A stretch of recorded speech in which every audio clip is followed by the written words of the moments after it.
अभी देखो सारे सुजुकी और लोडर सारे खत्म हो गए अभी उतारना है मेरा हैं। माल उतारना है। माल उतारना है तो वो कितनी जगह पड़ी है, तो दुकान का नाम पूछ लेना भाई।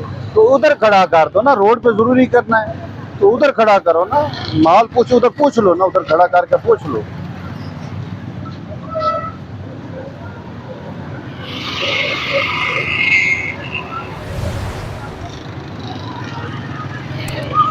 आगे मेरे ख्याल खाली हो गया।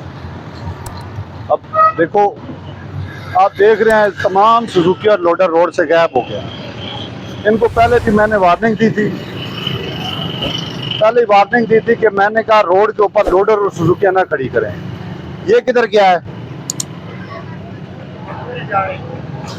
ऐसे साथ करके लगाएं, तिरछी मत लगाएं, ठीक है ना, सीधा करके लगाएं ताकि रास्ता बचा पड़े। आओ